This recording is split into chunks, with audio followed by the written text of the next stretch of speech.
11 मार्च 1985। जी हाँ, ये वही तिथि है जिस दिन मध्य प्रदेश में पहली बार एक दिन के लिए मुख्यमंत्री बने थे। और वे मुख्यमंत्री कौन बने थे, इस बारे में हम चर्चा करेंगे। क्योंकि आपने एक फिल्म देखी होगी, उस फिल्म का नाम था नायक, जिसमें हमें अनिल कपूर अभिनेता थे। तो ये जो घटना घटित हुई है एक दिन के मुख्यमंत्री के संदर्भ में, वो मध्य प्रदेश की है। और ऐसी ही कई राजनीतिक जो घटनाएं हुई है जो निश्चित रूप से रोचक और ज्ञानवर्धक है। और ऐसी कुछ बातें आज मुखनायक आप लोगों के सामने लाया है कि क्या मध्य प्रदेश में जातीय गणित किस प्रकार कब कब हावी रहा, और कौन सी जाति अनुसूचित जाति कहे या अनुसूचित जनजाति कहे या पिछड़ा वर्ग या सामान्य वर्ग, किन किन जातियों ने कब कब इस मध्य प्रदेश में चमत्कार किया। पहले अभिवादन स्वीकार कीजिए, मैं हूं आपका दोस्त बालकृष्ण बाविस्कर। जी हाँ, बात करते हैं उस तिथि की। तो वो तिथि है 11 मार्च 1985 की।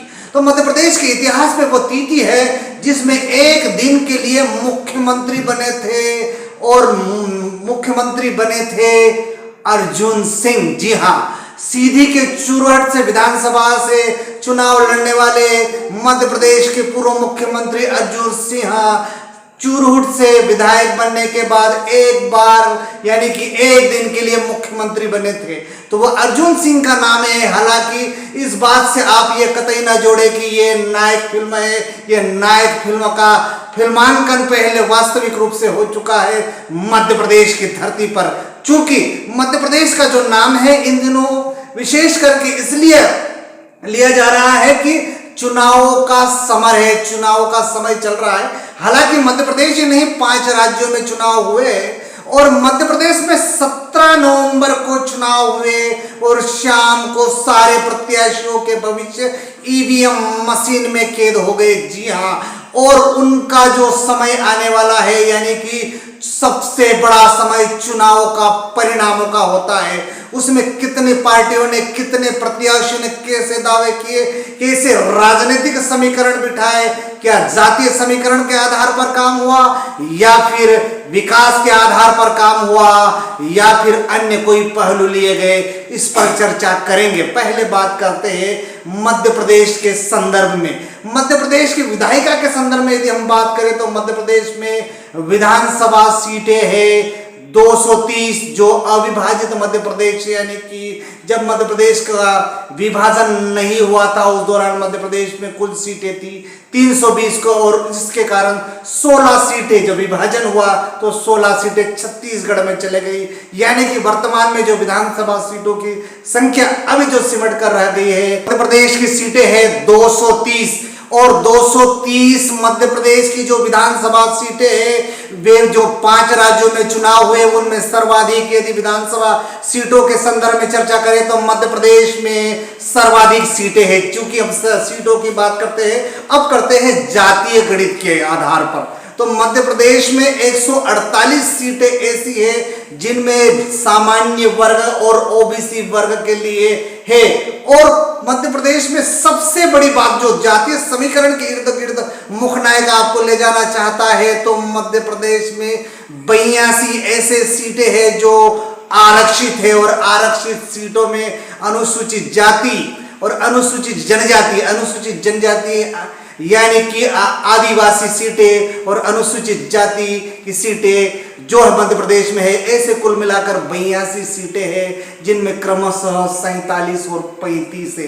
तो इन सीटों को लेकर जो सुगबुगाहट हमेशा मध्य प्रदेश में होती है, क्योंकि जो मध्य प्रदेश में अनुसूचित जनजाति और जाति के संदर्भ में यदि स्पष्ट रूप से बात करें, अनुसूचित जनजाति यानी आदिवासियों के संदर्भ में बात करें, तो मध्य प्रदेश एकमात्र ऐसा राज्य है जहां सर्वाधिक अनुसूचित जनजाति यानी कि आदिवासी लोग निवास करते हैं। और निवास यदि करते हैं तो निश्चित रूप से उनका प्रभाव विधानसभा चुनाव में दृष्टिगत होगा। और सबसे ज्यादा यदि आदिवासी क्षेत्र है तो वो है धार जिला। जी हाँ, मध्य प्रदेश का धार जिला वो जिला है जिसमें सर्वाधिक आदिवासी क्षेत्र है कि आदिवासी लोग निवास करते हैं, और उसमें भी भील जाति के, और भील जाति में जो जनजातियां शामिल की गई है वो लगभग है 43, और अनुसूचित जाति में जो जातियां है वो है 48 जातियां हैं। तो अनुसूचित जाति में 48 और अनुसूचित जनजाति यानी आदिवासी में 43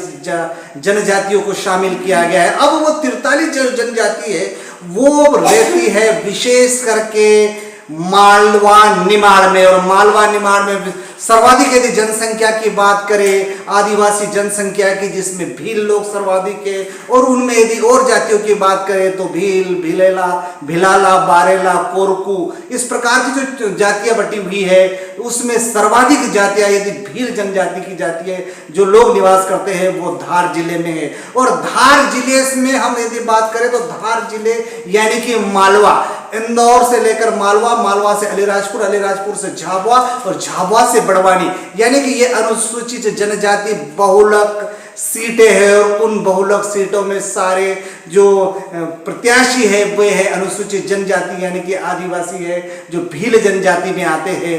और यदि बात करें 2018 के चुनाव में तो जो ये सीटें मैंने आपको गिनाई है इंदौर से लेकर धार, मालवा क्षेत्र से निमाड़ तक, इसमें आदिवासियों का विशेष प्रभाव रहा है। चूंकि आदिवासी के संदर्भ में यदि बात करें तो आदिवासियों की संख्या यदि इस क्षेत्र में ज्यादा है तो संपूर्ण मध्य प्रदेश में भी सर्वाधिक है। तो एक सवाल बीच में उठा था, एक सुगबुगाहट उठी थी, एक आवाज अब उठी थी, तो क्या मध्य प्रदेश में अगला मुख्यमंत्री आदिवासी होगा? तो क्या अभी तक मध्य प्रदेश के इतिहास में कोई आदिवासी मुख्यमंत्री हुआ है? इस संदर्भ में मुख्य नायक आपके पिछले एपिसोड में बता चुका है कि राजा नरेश सिंह जो रायगढ़ जो इन दिनों छत्तीसगढ़ में है वहां से 13 दिन के लिए, जी हाँ मैंने सबसे पहले कहा कि 11 मार्च 1985 को सीधी के चरहुट से अर्जुन सिंह मुख्यमंत्री जब बने तो वहां से जब विधायक बने तो केवल 1 दिन के लिए मुख्यमंत्री बने थे।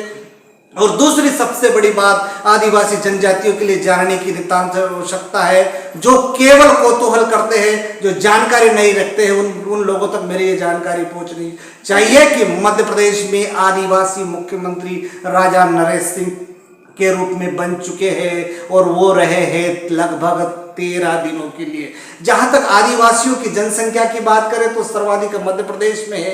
यदि साक्षरता की बात करें मध्य प्रदेश में, यदि साक्षरता की बात करें विशेष करके आदिवासी क्षेत्र बहुलक जो क्षेत्र है वो अलीराजपुर जिला है और वहां पर साक्षरता मात्र 36% है। जो बड़े बड़े दावे किए जा रहे हैं वो कहीं ना कहीं इस बात के हवा निकलती है कि वहां पे आदिवासियों की जो जनसंख्या है, आदिवासियों की जो साक्षरता का प्रतिशत है वो 36% है। यानी कि साक्षरता के मामले में आदिवासी जो क्षेत्र है वो पिछड़ा है, इसलिए आदिवासी को शिक्षित होने की नितांत आवश्यकता है। इसलिए बाबा साहब भीमराव अंबेडकर ने कहा था कि आपको भले ही 2 रोटी कम खाना है लेकिन बच्चों को स्कूल जरूर भेजना है, इसलिए बच्चों को अधिक से अधिक स्कूल भेजने की आवश्यकता है। अब बात करते हैं कि मध्य प्रदेश में जो जनसंख्या घनत्व है वो 236 वर्ग किलोमीटर है और उसी प्रकार यदि लिंगानुपात की बात करें मध्य प्रदेश में तो 1000 पुरुषों पर 931 महिला है। हालांकि जिलों की यदि बात करें तो बालाघाट सर्वाधिक जनसंख्या लिंगानुपात के मामले में बालाघाट सबसे आगे चल रहा है। तो इस बात पर यदि बात पर हम चर्चा करें तो मध्य प्रदेश में अनुसूचित जनजाति के लिए जो संवैधानिक व्यवस्था जो संविधान में परिभाषित है वो अनुच्छेद 366 का 24 यानी कि एससी के लिए और अनुसूचित जनजाति के लिए संविधान के परिभाषित जो किया है वो संविधान में अनुच्छेद 366 25 में उसका वर्णन किया गया है। और इसी प्रकार जो उनके लिए जो जातिगत नंबर दिया गया है वो एससी वर्ग के लिए यानी कि अनुसूचित जाति वर्ग के लिए 41 और अनुसूचित जनजाति वर्ग के लिए 42। तो इस प्रकार की व्यवस्था है और इस व्यवस्था को समझने के लिए आपको मुख्य नायक इस बात के लिए और अंकित करता। अब बात करते हैं कि जो एग्जिट पोल जारी हुए मध्य प्रदेश के संदर्भ में, जो एग्जिट पोल जारी हुए उसमें एग्जिट पोल लगभग 8 मीडिया संस्थानों ने किए हैं और उसमें मीडिया संस्थानों में से 7 का ये मानना है कि मध्य प्रदेश में जो आने वाला मुख्यमंत्री होगा वो किस पार्टी का होगा। तो 8 में से 7 जिन्होंने सर्वे किया है एजेंसियां, उसमें ये कहा जा रहा है कि 7 ये बात इस बात को बता रहे हैं कि 7 जो न्यूज एजेंसी है वे कह रही है कि मध्य प्रदेश में भारतीय जनता पार्टी की सरकार होगी। जी हाँ, भारतीय जनता पार्टी की सरकार बनाने की पूरी संभावना है, 7 एग्जिट पोल कह रहे हैं। लेकिन जो एक प्रिंट अखबार है वो कह रहा है कि कांग्रेस इसके इर्द गिर्द है। उसी प्रकार मुख नायक ने भी अपने छोटे से स्तर पर बड़वानी जिले का जो सर्वे आप लोगों को बताया है उसमें भी 3-1 का मामला सामने आ रहा है, यानी कि 3 सीटें भारतीय जनता पार्टी की झोली में जा सकती है और 1 सीट कांग्रेस की सीट में जाने की संभावनाएं बताई जा रही है। चूंकि ये संभावना है, ये एग्जिट पोल है। अब एग्जिट पोल कितना प्रतिशत सत्य होता है, कितनी कसौटी पर किस कसौटी पर सत्य उतरता है, ये तो आने वाली 3 दिसंबर को ही बताएगा। तो ये थी मध्य प्रदेश की सिंहावलोकन, छोटी सी और अच्छी ज्ञानवर्धक जातियां। इसको जातियों से ना जोड़ना, क्योंकि मेरा जो कमेंट्स बॉक्स है उसमें विशेष करके अनुसूचित जनजाति के जो युवा वर्ग है वो इस बात को समझने को राजी नहीं है कि जो संवैधानिक व्यवस्था है, संवैधानिक व्यवस्थाओं के साथ अनुसूचित जाति में कितनी जातियां हैं, कहाँ है भिलाला है, बारेला है, कोरकू है, बेंगा है या सहारिया है, इन जातियों का क्या वजूद है। और यदि ये जातियां कहीं ना कहीं पीछे है तो आने वाली सरकार, जो भी सरकार बनाएगी, इन जातियों की इर्द गिर्द अपने जो योजनाएं बना सकती है। यही मुख्य नायक का उद्देश्य है। यदि आपने इस चैनल को सब्सक्राइब नहीं किया है तो कृपया सब्सक्राइब कीजिए, लाइक कीजिए और बेल आइकन दबाना न भूलें। नमस्कार।